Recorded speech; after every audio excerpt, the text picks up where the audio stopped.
Good morning. Before we start, could you just say your name and what industry you're in and your job title?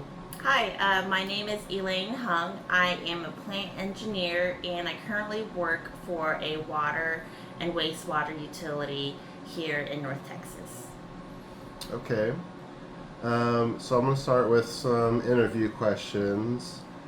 First, have you ever been in a situation where your values were challenged at work? If so, how did you handle it? The short answer is yes. And so, at my current utility, prior to being in my current department, which is in operations, I was in another department where we were managing, where all of the engineers were responsible for capital improvement projects. And so that means selecting consultants. And so I was in a situation where we had selected the top two consultants and we decided we were going to interview them. And so the I would say like the highest level manager as part of the interview panel had a very strong opinion as to who would be the selected consultant. And I personally disagreed for several reasons. Um, I already felt like there was a little bit of a conflict of interest if we were to select them, and I like technically I didn't feel like they were the stronger one either. So I think it was pretty well. What ended up happening was I knew it was going to be a losing battle if I just come out and said we should go with, you know, X consultant versus the preferred Y consultant. And so, and I felt that it was unethical to choose a consultant that, yes, was qualified, but not necessarily the best qualified based on the interviews and the proposal. So what I did was I basically just I asked the same questions between the two interview panels, between the two interview teams, and also when we did a debrief afterwards with internally, I asked, there were definitely some things that I pointed out that were, I wouldn't say red flags, but maybe yellow flags. And so that was like kind of a tipping point in which consultant we ended up choosing. For me, it was more so just asking those probing questions and not coming off very biased. And so, what was the outcome with that? We ended up with the consult. So we ended up with a consultant. I think that was more technically qualified. Okay. What cross functional collaboration do you engage in, and how do you manage it? So currently, I work as an engineer in operations, and so what that means is coordinating with plant operations. So that means the operators and the maintenance staff, and then there's also quite a bit of coordinating that I do with our capital improvement plan engineers. And what that means is there's, people that are on the CIP side, they have a certain goal in mind, and many times they'll just run with whatever the consultant might say. Whereas I know in plant operations, they'll have a strong opinion. And so for me, I always will try to take what the operators and the maintenance staff and the electricians have in mind.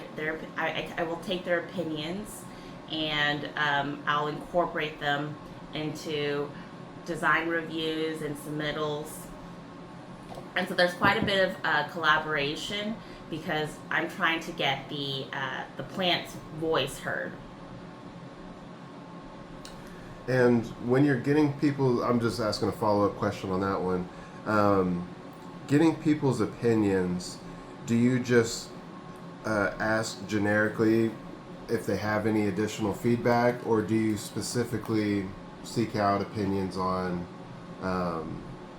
details and like specific points? So I think it kind of depends. And the reason being is sometimes the consultant will have specific operator related questions. Like, is this flow measured? Are you balancing flow between all of these process units? So they have these operator specific questions, and they'll give like a manufacturer's list or something like that. And so I'll forward those in to all of the relevant parties at the plant. Um, but I also recognize that most people won't respond to my email. And so what I do is I have everyone in plant operations that's related, that might be touching the project in the future, in a room, and I go over the design and I bring up these questions and these review documents, and so and it does so happen that most of them have not had a look at have had a chance to look at these documents. So a lot of times I'll end up printing a few copies out, and I'm like, okay, we can, I'll follow up with each specific person in the future. So a lot of times there'll be like one of our like I'll say lead electricians at the plant who has very strong opinions on what specific electrical components would be specified and what manufacturers to use. Okay, thank you. Can you share an experience where you led your team through a major change? Yes. So previously, prior to working in plant operations, I was working as an engineer managing consultants that were working on a capital improvement plan project. So this is like design consultants.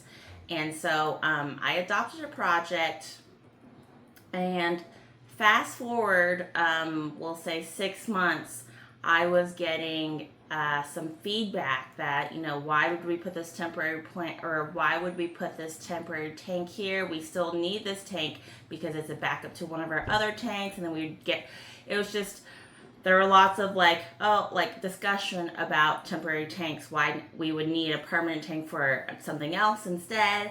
And so that evolved into a discussion of, well, if we're getting all of these temporary tanks, we should potentially deviate from the main point of the project. And so the main point of the project was a specific technology using an existing tank.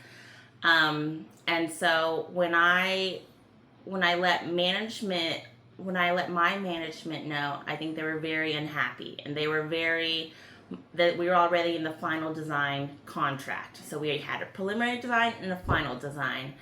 And so there was a lot of navigating of why we would choose this other technology when we were already in final design. And I think what really helped, I think there was a lot of finger pointing at the time, and I felt like some of the finger pointing was towards me. And at the time and even now, I feel like it was not something I should have taken the fall for. And the reason being was that I was not involved in the preliminary design at all, and I did not negotiate the final design. So I didn't see all of these preliminary design reports and all of these technical memorandums, which pointed to maybe we should consider something else. And so I led my department through that change, and there were many justifications for why we were making this change. So to follow up on that, can you describe how you helped your team deal with the change? So as I had said previously already, so there was a lot of finger pointing.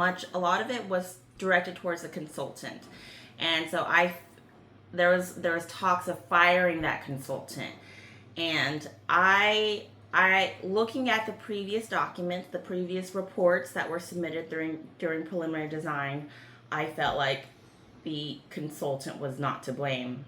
There's definitely I had to do some defending, and the reason being was, well, this consultant told us 3 months after preliminary design, we were going to have to go this route, and there was an understanding, okay, well, we're going to have to bypass a good portion of the year. And this is already in, I think, just in terms of planning, it's like, well, do we really want to go this route and basically box ourselves into a corner while discounting what the future may hold in terms of site planning? What was the question again? So I was asking how you led the Oh. team through the change, and so it sounds like it was a change that was necessary, but there was a lot of resistance to it, and seems like you're saying you kind of just helped the resistance not get pinned on anyone, not get blamed on a specific consultant or something like that. Yes, and I feel like I had to do a lot of research into why we would go into this new specific technology and why that would be better for us long term. Okay. So again, you just kind of, made sure that it was like a fact base, or communicated that this decision had reason behind it, and kind of calm some of the emotions that come with the change is what it sounds like. Yes. Okay, good. So, as a manager, how does your position contribute to the overall success of the team or company? So as I had discussed previously in this interview, there's lots of coordination between departments, and I think that's kind of been a major role I've played many times in operation and maintenance meetings that I've attended. Someone will turn to me and be like, "We need to put that in a project," and I'm like, "Got it." And so many times for me, it's finding what project might work and reaching out between departments and justifying why that might be the case.